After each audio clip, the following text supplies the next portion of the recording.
পারুল smart English class 11 semester 1 English. আমরা বুঝতেই পারছি যে তোমাদের সেমিস্টার 1-এর ইংরেজি নিয়ে তোমরা অনেকেই বিভিন্ন রকম দ্বিধাদ্বন্দ্বের মধ্যে আছো, কোন বইটা তোমাদের জন্য সেরা হবে। এখন বাজারে বিভিন্ন বই বেরিয়ে গিয়েছে, সেখানে আমরা দেখতে পাচ্ছি পারুলের স্মার্ট ইংলিশ বইটা ডক্টর পিসি ধরের লেখা এবং পিকে রয় যৌথভাবে লেখা। এখন এই বইটা আমি বলছি তোমরা সবাই এই বইটা কিনবে। আমি যতগুলো বই দেখেছি তার মধ্যে এই বইটা আমার সবচেয়ে বেশি পছন্দ হয়েছে। তার পিছনে বেশ কিছু স্ট্রং রিজন আছে। দেখো, এই বইটা আমাকে দিয়ে গিয়েছে, আমি এর আগেও বেশ কয়েকটা কোম্পানির আমি বই দেখেছি। 16/4/2024 সালে তোমাদের পর্ষদ থেকে যে বার্তাটা, যে নোটিফিকেশানটা দিয়ে জানানো হয়েছিল যে 7 ডিফারেন্ট টাইপস অফ এমসিকিউ প্রশ্ন হবে তোমাদের এক্সামে, ঠিক তেমনভাবেই এই বইটা লেখা হয়েছে। আমি পেজগুলো তোমাদের উল্টে পাল্টে দেখাই, পুরো রঙিন এবং পেজ কোয়ালিটিগুলোও ভালো। প্রথমত এই গল্পে দেখো, অ্যাস্ট্রোলজার ডে, এই গল্পটা আমি তোমাদেরকে পড়িয়েছি। এখানে কি আছে, অ্যাস্ট্রোলজার ডে এই গল্পটা নিয়ে এই যে রাইটার সে সম্পর্কে একটা ইন্ট্রোডাকশান এখানে দিয়েছে, ঠিক আছে। আচ্ছা, ঠিক তারপরে দেখো দিয়েছে রাইটার্স প্রোফাইল। রাইটার্স প্রোফাইল বলতে এখানে একটা ইন্ট্রোডাকশান দেওয়া হয়েছে, ঠিক তারপরে একটা রাইটার্স প্রোফাইল দেওয়া হয়েছে। এখানে রাইটার সম্পর্কে যাবতীয় তথ্য দেওয়া আছে। ঠিক তারপরে আছে সামারি, অর্থাৎ গল্পটার বিষয়বস্তু এখানে ছোট্ট করে আলোচনা করে দেওয়া আছে। ঠিক তারপরে গল্পের টাইটেল বা নামকরণ দেওয়া আছে। ঠিক তারপরে দেখো ক্যারেক্টারগুলোকেও এখানে ব্রিফলি কিন্তু আলোচনা করে দেওয়া আছে, যেগুলো কিন্তু পড়তে গেলে বিশেষভাবে প্রয়োজন হবে। সেই সঙ্গে ক্রিটিক্যাল অ্যানালাইসিস দেওয়া আছে। ক্রিটিক্যাল অ্যানালাইসিসও কিন্তু তোমার পড়ার জন্য অত্যন্ত জরুরি, কারণ গল্পটাতে কি বলতে চেয়েছে, কোথায় কি আছে, গল্পটার মূল ভাবটা কি, সব কিছু এই ক্রিটিক্যাল অ্যানালাইসিস থেকে আমরা বুঝবো। দেখো, টিচিং অফ দ্য টেক্সট, এই টেক্সট থেকে আমরা কি শিক্ষা পেতে পারি সেটা সম্পর্কে আলোচনা দিয়েছে। প্রত্যেকটা লাইনের, প্রত্যেকটা ওয়ার্ডের প্রনাউন্সিয়েশন দিয়ে দিয়েছে। দুর্বল ছাত্রছাত্রীদের জন্য এটা বিশেষভাবে হেল্প হবে। সেই সঙ্গে ঠিক তার পাশে প্যারা প্যারা করেই কিন্তু আলাদা করে তোমাদের অর্থ দেওয়া আছে। তারপরে এই যে যতটুকু অংশের আলোচনা দেওয়া আছে ততটুকু অংশের উপর বেশ করে ওয়ার্ড নোটস এবং অ্যানোটেশন দেওয়া আছে। এখানে বাংলা অর্থ, বাংলা উচ্চারণ এবং তার পাশাপাশি সিনোনিমাস যে ইংলিশ মিনিংগুলো সেগুলো দেওয়া আছে। ফলে আমি বলবো যে যেহেতু এমসিকিউ প্রশ্ন তোমাদের হবে, হয়তো ভার্মিলিয়ন অপশানে না থেকে থাকতে পারে a brilliant red pigment made from mercury sulphide, ঠিক আছে, বা সিনোভার।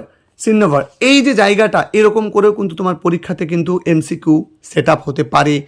তার জন্য এই বইটা বিশেষ বিশেষ কিন্তু গুরুত্বের দাবি রাখে। কেন আমি বইটাকে এগিয়ে রাখছি, এই বইটার সবচেয়ে গুরুত্বপূর্ণ দিক হলো ফ্যাক্ট ফাইল। এই ফ্যাক্ট ফাইলটা এত দারুণ করেছে যে এই গল্পটা নিয়ে তোমাদের মনের মধ্যে জাগা বিভিন্ন প্রশ্নগুলো কিন্তু এই বইটা তুমি এই ফ্যাক্ট ফাইল অংশটা পড়লে কিন্তু পেয়ে যাবে। দেখো, এখানে জনরা দিয়ে দিয়েছে, জিস্ট, গল্পটার জিস্টটাকে আবার আলোচনা করেছে, ক্লাইম্যাক্স সম্পর্কে বলেছে, গল্পটা শেষ মুহূর্ত, ক্রান্তি মুহূর্ত সম্পর্কে বলেছে, কবিতাটা কোন পয়েন্ট, গল্পটা কোন পয়েন্ট অফ ভিউ থেকে নেওয়া হয়েছে, গল্পের মূল প্রোটাগনিস্ট কে ছিল, সমস্ত কিন্তু এখানে বলা হয়েছে। আর কে নারায়ণ সম্পর্কে তথ্য দেওয়া হয়েছে আবার। ঠিক তারপরে দেওয়া হয়েছে প্লট পয়েন্টস, অর্থাৎ কাহিনী সূত্র, পরপর কাহিনীগুলোকে এখানে ছোট্ট করে দেওয়া আছে। গল্পের সেটিং, কোন সেটিংয়ে গল্পটা লেখা হয়েছে, অর্থাৎ গল্পের প্রেক্ষাপটটা কী সেটা আলোচনা করা আছে। সেই সঙ্গে দেখো কি সিম্বলস, এখানে বিভিন্ন রকম সিম্বল ব্যবহার করা হয়েছে, প্রতীক ব্যবহার করা হয়েছে, সেগুলোও এই বইটাতে দেওয়া আছে।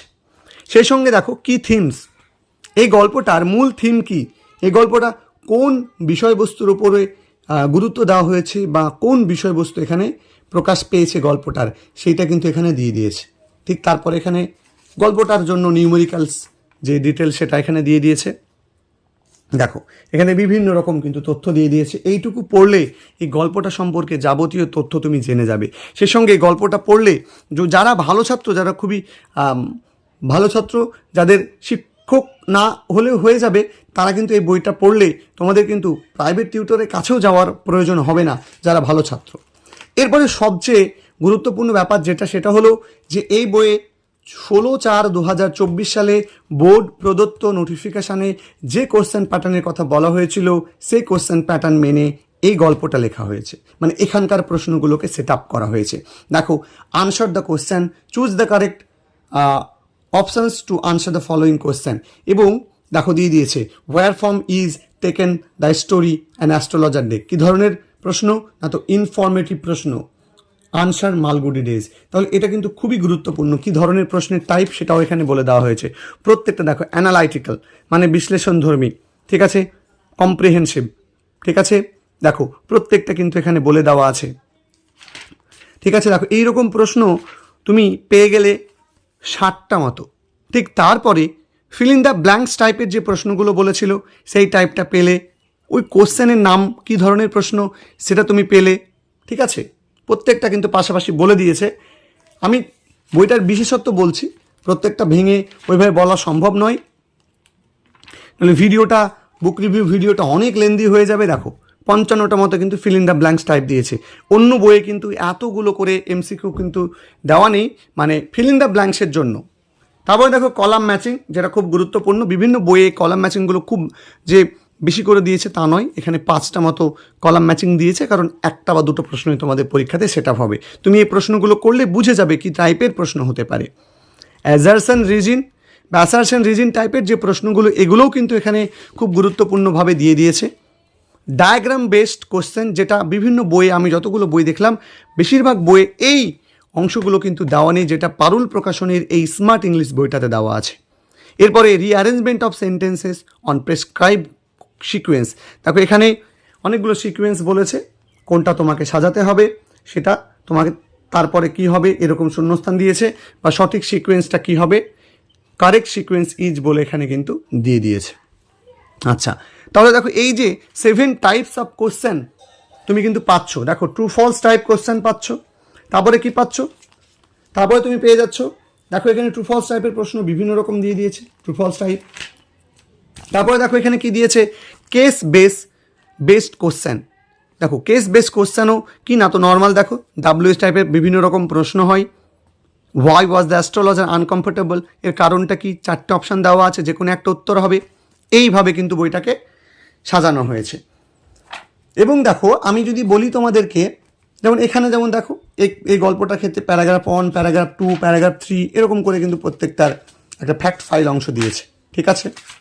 আচ্ছা, কবিতার ক্ষেত্রেও সেম অ্যাপ্রোচে তোমাদের হবে। আমি দেখো কবিতার ক্ষেত্রে এটা বলছি, কোন কবিতাটা চলে এসেছে দেখো, হ্যাঁ সেকেন্ড কামিং কবিতাটা দেখো, ইন্ট্রোডাকশন সেম অ্যাপ্রোচে লেখা হয়েছে, রাইটার্স প্রোফাইল, সাবস্ট্যান্স, টাইটেল, ঠিক আছে, characters, critical analysis, teaching of the text.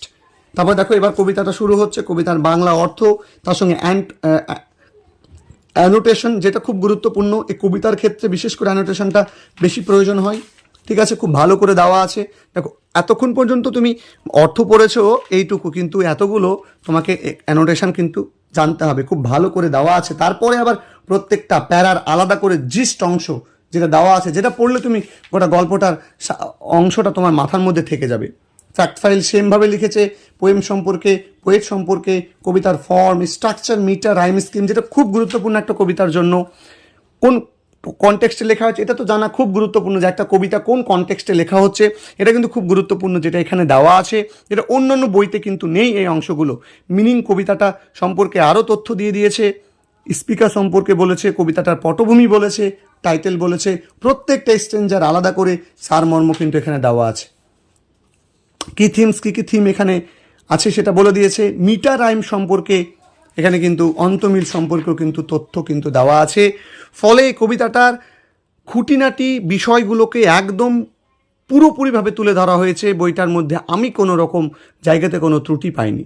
দেখো প্রত্যেকটা বইয়ের মধ্যে কিছু কম কিছু বেশি থাকবে, এটা বাস্তব, কিন্তু এই বইটা আমি দেখেছি তুলনামূলকভাবে খুব ভালো এবং কম্প্যাক্টভাবে প্রত্যেকটা অংশকে কিন্তু তুলে ধরা আছে। অর্থাৎ একটা ভালো ছাত্রের জন্য যেমন বইটা গুরুত্বপূর্ণ, ঠিক তেমনভাবেই মিডিয়াম থেকে শুরু করে সমস্ত কোয়ালিটি ছাত্রদের জন্য এগুলো খুব গুরুত্বপূর্ণ। নাটকটা আমি আর দেখাচ্ছি না, সেম অ্যাপ্রোচ এগুলো নেওয়া হয়েছে।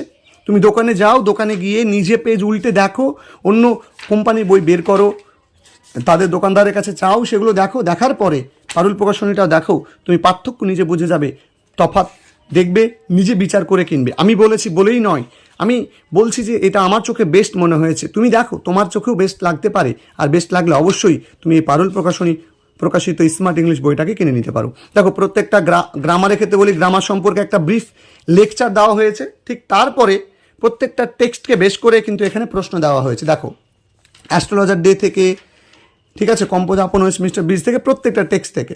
তাহলে কিন্তু বইটা আমি বলবো খুব খুব খুব দারুণ করেছে বইটা। সেই সঙ্গে একটা মডেল কোশ্চেন পেপার তোমাদেরকে দিয়েছে যে কেমন ধরনের প্রশ্ন বইটাতে হতে পারে, ঠিক আছে, কেমন প্রশ্ন সেট আপ হতে পারে। দেখো একদম পুরোপুরিভাবে ডায়াগ্রাম বেস সমস্ত রকমের প্রশ্ন দিয়ে কিন্তু এটাকে সেট করা কিন্তু হয়েছে, ঠিক আছে। দেখো 40 মার্কের প্রশ্ন, 40টা প্রশ্ন কত সুন্দর করে সেকশন এ, সেকশন বি, সেকশন সি করে সাজিয়ে গুরুত্বপূর্ণ প্রশ্নগুলোকে নিয়ে একটা সেট তোমাদেরকে দেখিয়ে দিয়েছে। সেই সঙ্গে বইটাতে আনসিন কি নেই? অবশ্যই তোমাদের এই বইটাতে আনসিনও আছে। আনসিনের যে দু ধরনের টাইপের কথা বলা হয়েছিল, সেই 2 টাইপস অফ আনসিন তোমাদের এখানে কিন্তু দেখো দেওয়া আছে, আনসিন দেওয়া আছে, তারপরে সেখানে কিন্তু প্রশ্ন দেওয়া আছে। এটা টাইপ 1, ঠিক আছে, এখানে ডায়াগ্রাম থাকবে, বিভিন্ন তথ্য থাকবে, ঠিক আছে। দেখো টাইপ 2, কোনো একটা ব্যক্তি বা কোনো একটা কিছু সম্পর্কে লেখা থাকবে। দেখো এই দুটো টাইপের কিন্তু আছে। তো আমি বলবো বইটা নিঃসন্দেহে ভালো। পারুল স্মার্ট ইংলিশ কেন ভালো, কী জন্য কিনবে, কোন কোন দিকগুলো অন্যদের থেকে এগিয়ে আছে, সমস্ত কিছু বললাম। আশা করবো তোমরা দোকানে গিয়ে বইটা পেজ উল্টেই তফাৎ বুঝতে পারবে এবং বইটাকে তোমরা নিজের এবছর পড়ার জন্য বইটাকে পারচেজ করবে। দেখা হবে তোমাদের সঙ্গে পরবর্তী অন্য কোনো বুক রিভিউ ভিডিওতে। ততক্ষণ পর্যন্ত প্রত্যেকে ভালো থাকবে, সুস্থ থাকবে, সুন্দর থাকবে।